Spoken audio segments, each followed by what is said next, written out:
தந்தை மகன் தூய் ஆவியாரின் பேராலே ஆமென். ஆன்ம வழிகாட்டி செப்டம்பர் மாதம் 28ஆம் தேதி ஞாயிற்றுக்கிழமை. பொது காலத்தின் 26ஆம் ஞாயிறு. இயேசு மரி சூசை உங்கள் அடைக்கலத்திலே நான் இன்று கண் விழித்து யாதொரு பொல்லாப்பை காணாமலும் நினையாமலும் செய்யாமலும் இருக்க கடவேனாக. இயேசுநாதருடைய திருநாமத்தினாலே எழுந்திருக்கிறேன். படுக்கையிலே நின்று எழுந்தது போல் சகல பாவத்தை விட்டு எழுந்து மறுபடியும் நான் பாவத்தில் விழாதபடிக்கு என்னை தற்காத்தருளும் சுவாமி. எல்லாம் வல்ல இறைவா, அனைத்திற்கும் முதலும் முடிவுமான ஆண்டவரே, என்னை உண்டாக்கி கிறிஸ்தவனாக்கி ஒரே மகனின் திரு இரத்தத்தால் என்னை மீட்டதோடு இந்த இரவு நேரத்தில் என்னை காப்பாற்றிய உமது கருணைக்காக என் முழு மனதோடு உமக்கு நன்றி கூறுகிறேன். இன்று பாவத்தில் விழாமல் என்னை காப்பாற்றி எல்லா தீமைகளிலிருந்தும் மீட்டருள வேண்டுமென்று உம்மை மன்றாடுகிறேன்.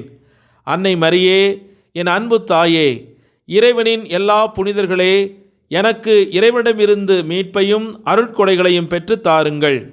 உங்கள் மன்றாட்டின் பலனால் உங்கள் அனைவரோடும் நான் முடிவில்லாமல் கடவுளின் புகழ் பாடி மகிழ்ந்திருக்கும் பேறு எனக்கு கிடைப்பதாக. ஆமேன். லூக்கா நற்செய்தி 16வது அதிகாரம் 25வது இறைவார்த்தை. அதற்கு அபிரகாம், மகனே, நீ உன் வாழ்நாளில் நலன்களையே பெற்றாய். அதே வேளையில் லாசர் இன்னல்களையே அடைந்தார். அதை நினைத்துக்கொள்.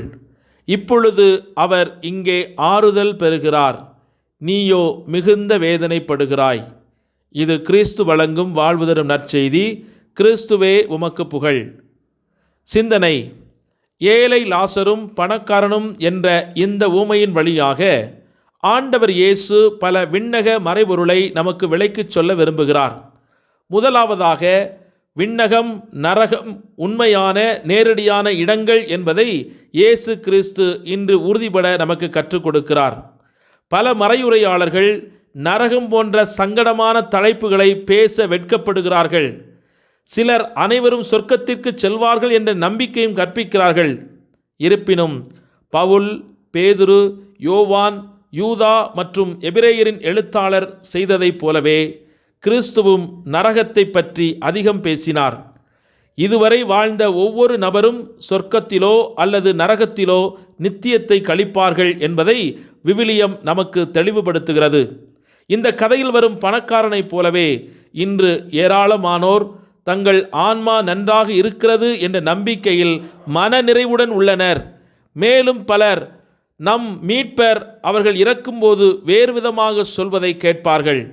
உங்களை எனக்கு தெரியவே தெரியாது, நெறிகேடாக செயல்படுவோரே, என்னை விட்டு அகன்று போங்கள். மத்தேயு நற்செய்தி 7வது அதிகாரம் 23வது இறைவார்த்தை. இன்றைய காலகட்டங்களிலே செழிப்பு நற்செய்தி, அதாவது ப்ராஸ்பெரிட்டி காஸ்பல், வளமை நற்செய்தியாளர்கள் பலரைப் போலவே பணக்காரர் தனது பொருள் செல்வங்களை கடவுளின் அன்பு மற்றும் ஆசீர்வாதத்தின் சான்றாக தவறாக கணித்துள்ளனர். அதேபோல் லாசருவை போல ஏழைகள் கடவுளால் சபிக்கப்பட்டவர்கள் என்று அவர்கள் நம்பினர். இருப்பினும் அப்போஸ்தலன் யாக்கோபு அறிவுறுத்தியது போல், நீங்கள் பூமியில் ஆடம்பரமாகவும் சுய இன்பமாகவும் வாழ்ந்தீர்கள் என்றால் படுகொலை நாளில் உங்களை கொழுக்க வைத்தீர்கள் என்று அவர் நம்மை சாடுகிறார். செல்வங்கள் ஒருவரை பரலோகத்திற்கு அழைத்துச் செல்வது மட்டுமல்லாமல் வேறு சில விஷயங்கள் செய்ய முடியாத வகையில் கடவுளிடமிருந்து ஒருவரை பிரிக்கும் சக்தியாகவும் இது செயல்பட்டு கொண்டிருக்கிறது. செல்வங்கள் வஞ்சகமானவை.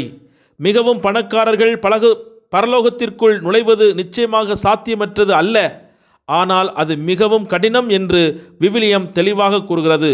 மத்தேயு நற்செய்தி 10வது அதிகாரம் 23 முதல் 24, மார்க் நற்செய்தி 10ஆம் அதிகாரம் 23 முதல் 25, லூக்கா நற்செய்தி 18வது அதிகாரம் 24 முதல் 25. பெரும் செல்வங்களை கொண்டிருப்பதால் மட்டுமே நீங்கள் விண்ணரசுக்குள் நுழைய முடியும் என்று தவறாக கணித்து விடாதீர்கள். இந்த கதையில் வரும் பணக்காரனைப் போல கிறிஸ்துவின் உண்மையான சீடர்கள் ஏழைகளின் நிலையை பார்த்து அலட்சியமாக இருக்க மாட்டார்கள். கடவுள் ஏழைகளை நேசிக்கிறார். அவருடைய பிள்ளைகள் அவர்களை புறக்கணிக்கும் போது கோபப்படுகிறார். நீதிமொழிகள் புத்தகம் 17:5, 22:9, 22:23, 29வது அதிகாரம் 7வது வசனம், 31வது அதிகாரம் 8 முதல் 9. இவைகளெல்லாம் ஏழைகளுக்கு இரங்குகிறவன் கடவுளுக்கு கடன் கொடுக்கிறார். ஏழைகளுக்கு முகத்தை கோணாதீர்கள், ஏனென்றால் அது உங்களை படைத்த கடவுளையே புறக்கணிப்பதற்கு இணையாகும் என்று நமக்கு கற்றுக் கொடுக்கிறார். உண்மையில் ஏழைகளுக்கு இரக்கம் காட்டுபவர்கள் கிறிஸ்துவுக்கு தனிப்பட்ட முறையில் ஊழியம் செய்கிறார்கள். கிறிஸ்தவர்கள் அவர்கள் தரும் கனிகளால் அறியப்படுகிறார்கள். நம் இதயங்களில் பரிசுத்த ஆவியானவர் தங்கியிருப்பது நாம் எப்படி வாழ்கிறோம், என்ன செய்கிறோம் என்பதில் நிச்சயமாக தாக்கத்தை ஏற்படுத்துகிறார்.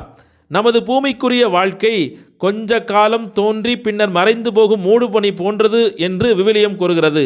யாக்கோபு புத்தகம் 4:14. நமது பூமிக்குரிய தங்குதல் மிகவும் குறுகியது. எனவே இந்த கதையிலிருந்து கற்றுக்கொள்ள வேண்டிய மிகப்பெரிய பாடம் என்னவென்றால், மரணம் நம் கதவை தட்டும்போது இயேசு கிறிஸ்துவுடனான நமது உறவு மட்டுமே முக்கியமானது. ஒரு மனிதன் உலகம் முழுவதையும் தனதாக்கி கொண்டாலும் தன் ஆத்துமாவின் கதியை இழந்தான் என்றால் அதனால் அவனுக்கு வரும் பயன் என்ன? மத்தேயு நற்செய்தி 16வது அதிகாரம் 26வது வசனத்தில் நமக்கு குறிக்கப்பட்டிருப்பதைப் போல நமது ஆன்மாவின் கதியை குறித்து எப்போதும் விழிப்பாயிருந்து கவனம் செலுத்த வேண்டும். நித்திய ஜீவன் இயேசு கிறிஸ்துவில் மட்டுமே காணப்படுகிறது. தேவன் நமக்கு நித்திய ஜீவனை கொடுத்திருக்கிறார். இந்த ஜீவன் அவருடைய மகனில் இருக்கிறது. மகனை உடையவனுக்கு ஜீவன் உண்டு. தேவனுடைய குமாரனை உடையவனுக்கு ஜீவன் இல்லை. உண்மை என்னவென்றால், நாம் பூமியில் வாழும் காலத்தில் கடவுளிடமிருந்து பிரிந்து வாழ விரும்பினால் அவர் நம் நித்தியத்திற்கான விருப்பத்தையும் நிறைவேற்றுவார். ஒரு போதகர் பொருத்தமாக சொல்வதைப் போல, நீங்கள் அவநம்பிக்கையின் ரயிலில் ஏறினால் நீங்கள் அதை அதன் இலக்கு வரை எடுத்துச் செல்ல வேண்டியிருக்கும். ஆகவே இன்று ஆண்டவரின் அருளில் நாம் நம்பிக்கை வைத்து உலக பற்றுக்களிலிருந்து விடுதலை பெறுவதற்கான வரம் வேண்டி இன்றைய ஜெபத்தில் இணைந்து மன்றாடுவோம். ஜெபிப்போமாக. இருளிலிருந்து ஒளி தோன்றுக என்று உலகத்தை பிரகாசிக்கச் செய்த எங்கள் அன்பின் பரலோக தந்தையே, உம்மை நன்றியோடு போற்றி துதித்து ஆராதித்து மகிழ்கிறோம். ஒளியினால் எங்கள் வாழ்வையும் பிரகாசிக்கச் செய்தவரே, உமக்கு நன்றிகள் கோடி ஐயா. இருளிலே நாங்கள் எங்களை பார்க்க முடியாது. எங்களுக்கு அருகிலே இருப்பவர்கள் தெரிய மாட்டார்கள். பொருட்கள் தெரியாது.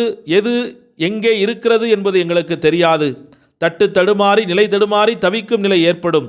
ஒரு விதமான திகிலையும் அச்சத்தையும் ஏற்படுத்தும். இப்படிப்பட்ட இருட்டான அறையிலே ஒரு சிறிய விளக்கை ஏற்றி வைத்தவுடனே எங்களை நாங்கள் பார்க்க முடிகிறது. நாங்கள் எங்கே நிற்கிறோம் என்பது விளங்குகிறது. எந்தெந்த பொருள் எங்கே இருக்கிறது, எம் அருகில் இருப்பவர்கள் யார் யார் என தெளிவாக கண்டுணர முடிகிறது.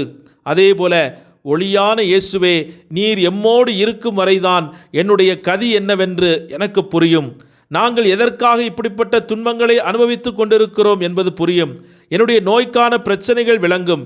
உம்மை இழந்து இருளில் கலங்கி தவித்த நாட்கள் போதுமப்பா. இன்று நான் உம்மை சிக்கன பிடித்து கொண்டு இந்த உலகத்தில் நான் சந்திக்கும் இருளை என்னவென்று கண்டுகொண்டு அதனை மேற்கொள்ள அருள் தாரும். இருள் ஒளி தருவதோடு நின்று விடாது.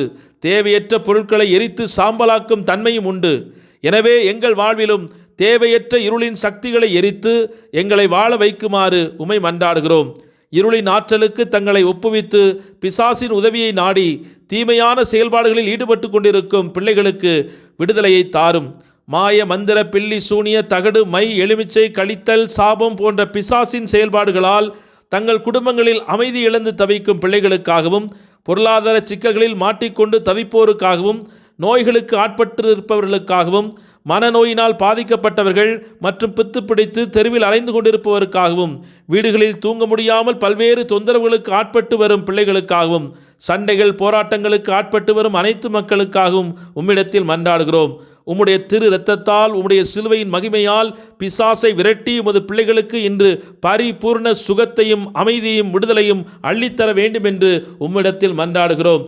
ஆண்டவரே, எங்களோடு வாழுகிற உடன் சகோதர சகோதரிகளுடைய நிலையை கண்டு அவர்களுக்கு இறங்கி உதவி செய்யக்கூடிய நல் மனதை எங்களுக்கு தாரும். லாசரை போன்று நாங்கள் எந்த துன்பத்திலும் உம்மை முணுமுணுக்காமல், வாதாடாமல், எதிர்த்து கேள்வி கேட்காமல் அமைதியோடு எங்கள் துன்பங்களை ஏற்றுக்கொண்டு எங்களோடு வாழுகிற சகோதர சகோதரிகளுக்கு இயேசுவின் பிரதிநிதிகளாக திகழ எங்களுக்கு அருள் தாரும். ஒரு நாள் நாங்களும் அபிரகாம் மடியிலே அமர்ந்து முது விண்ணக மகிமையிலே இணைந்திருப்போம் என்ற உறுதியான விசுவாசத்தோடு எங்கள் வாழ்வை முது கரங்களில் அர்ப்பணித்து மன்றாடுகிறோம். எங்கள் ஜீவனுள்ள தந்தையே, ஆமேன். எல்லாமல்ல இறைவன், தந்தை, மகன், தூய் ஆவியானவர் உங்கள் அனைவரையும் நிறைவாக ஆசீர்வதித்து புனிதப்படுத்தி வழிநடத்துவாராக. ஆமேன். இயேசுவுக்கே புகழ். இயேசுவுக்கே நன்றி. மரியே வாழ்க. இயேசுவின் இரத்தம் ஜெயம்.